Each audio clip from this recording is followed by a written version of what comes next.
सबसे पहले तो मैं ये यहाँ निवेदन कर रहा हूं कि मैं यहाँ अतिथि नहीं हूं। बाबा विश्वनाथ की नगरी में तो भक्त आते हैं या सेवक आते हैं, तो मैं भी कोई अतिथि या मेहमान के रूप में नहीं, एक सेवक के रूप में ही बाबा की नगरी आया हूं। मित्रों, लगभग 50 साल हो गए वो काला दिन जब इमरजेंसी लगी थी, आपातकाल लगा था। मेरी उम्र उस समय लगभग 16 साल थी और मैं भी इमरजेंसी के दौरान 16 साल की उम्र में डिफेंस ऑफ इंडिया रूल्स के अंतर्गत DIR पकड़ के जेल ले जाया गया था। एक स्कूल का प्रेसिडेंट था मैं, स्कूल का। वो काले दिन याद करके आज भी रोंगटे खड़े हो जाते हैं। अपनी सत्ता बचाने की चाहत में तत्कालीन प्रधानमंत्री श्रीमती इंदिरा गांधी ने देश में आपातकाल लगाया। औचित्य क्या था, कारण क्या था? ना बाह्य सुरक्षा को खतरा था, ना आंतरिक सुरक्षा को खतरा था। खतरा था तो केवल प्रधानमंत्री की कुर्सी पे खतरा था। 12 जून को इलाहाबाद हाई कोर्ट ने यह फैसला दिया था कि इंदिरा जी ने प्रशासन का दुरुपयोग किया, भ्रष्टाचार का सहारा लिया और गलत तरीके से चुनाव जीता था और 6 साल तक उनके कोई भी चुनाव लड़ने पर प्रतिबंध लगा दिया गया था। अगर लोकतंत्र को मानने वाली कांग्रेस होती तो तत्काल फैसला होता है कि ठीक है, एक प्रधानमंत्री नहीं, बदल दिया जाए, दूसरा देखे जब तक कोई फैसला सुप्रीम कोर्ट का या और कोई ना आ जाए। लेकिन नहीं, कुर्सी नहीं छोड़ सकते। सत्ता एक ही परिवार की रहेगी, दूसरे के हाथ में नहीं जा सकती। प्रधानमंत्री मैं ही रहूंगी और इसलिए 25 जून की रात बिना कैबिनेट की बैठक किए आपातकाल घोषित कर दिया गया। सारे नागरिक अधिकार सस्पेंड कर दिए गए, संविधान की हत्या कर दी गई। संविधान की हत्यारी है कांग्रेस, संविधान की हत्यारी। नागरिक अधिकारों को सस्पेंड कर देना, मौलिक अधिकारों को छीन लेना, ये संविधान की हत्या है। प्रेस की स्वतंत्रता पर ताला डाल देना, ये संविधान की हत्या है। न्यायालय के अधिकारों को कम कर देना, अप्रभावी बना देना, ये संविधान की हत्या थी। पूरे देश को जेल खाना बनाना, ये संविधान की हत्या थी।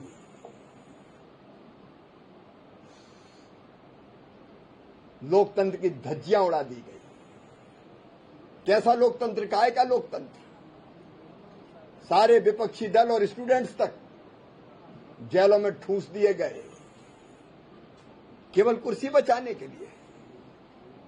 जो संविधान की प्रति हाथ में लेकर घूमते हैं, उनको जवाब देना पड़ेगा।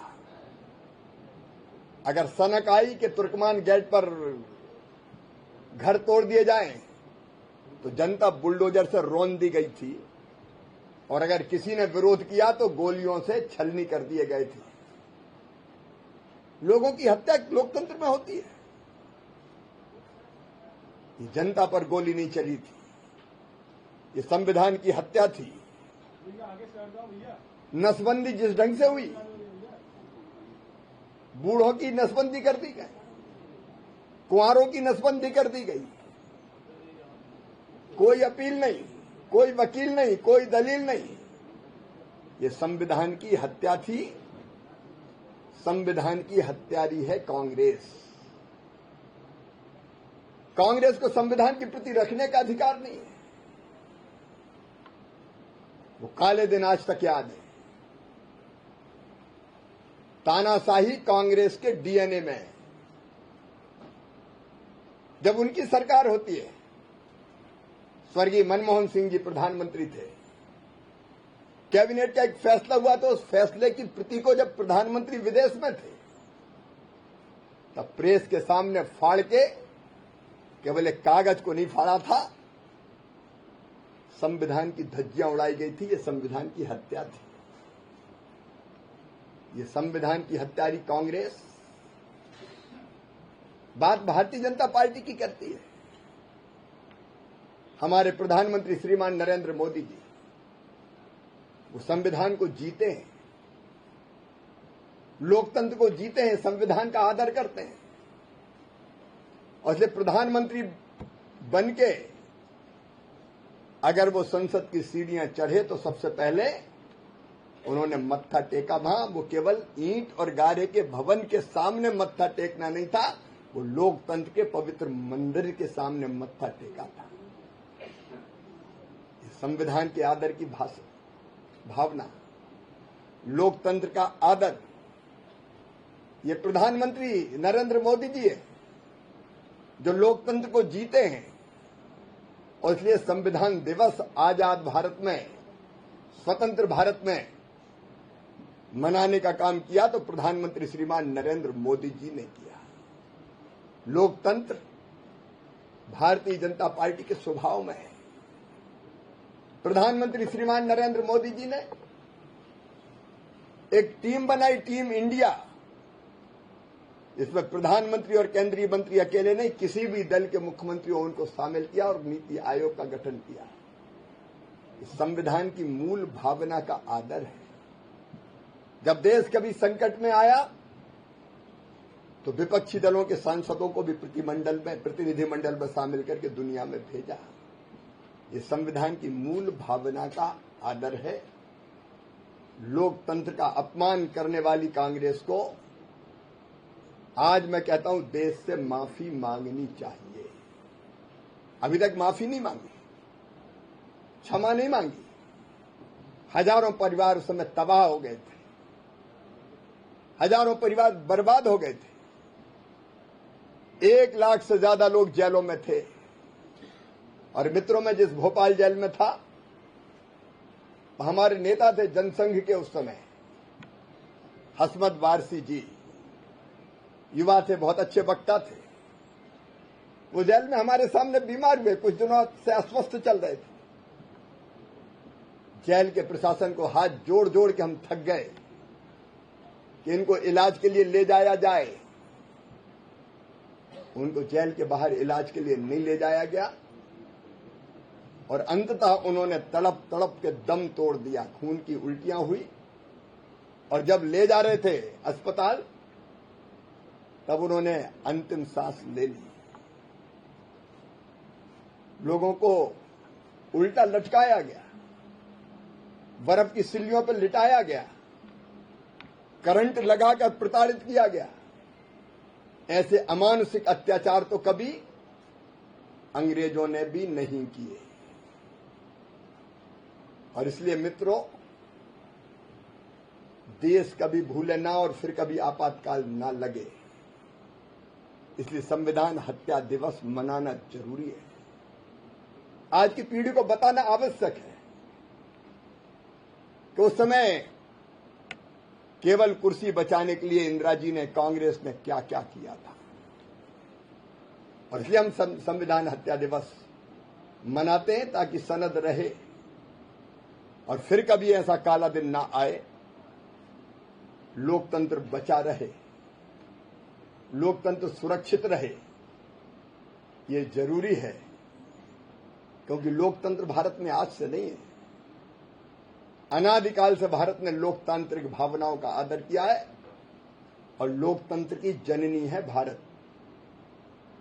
प्रधानमंत्री जी कहते हैं मदर ऑफ डेमोक्रेसी। यहां लोकतंत्र जीवित रहेगा,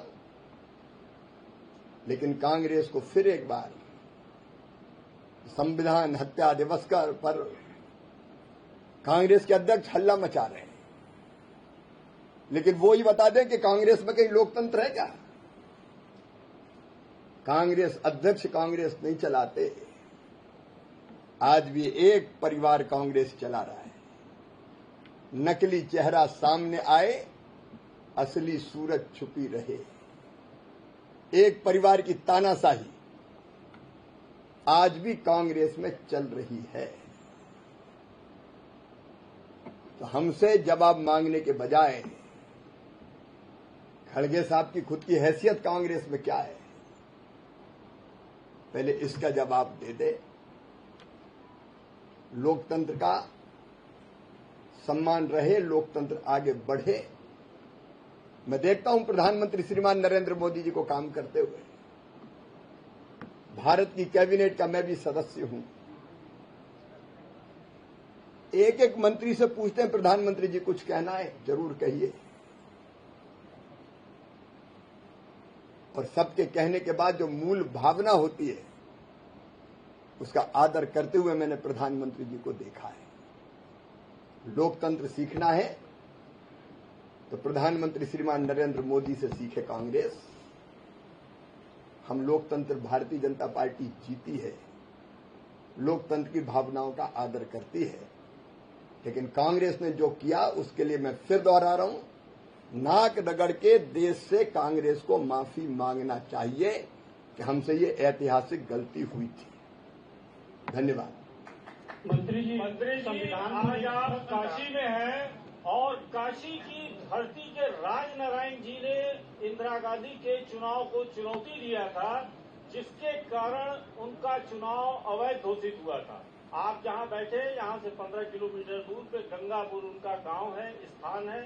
आखिर युवाओं को प्रेरणा देने के लिए राजनाथ जी को कैसे आप युवाओं से रूबरू कराएंगे कि न्यायपालिका की लड़ाई, संविधान की लड़ाई हमारा यूथ लड़े?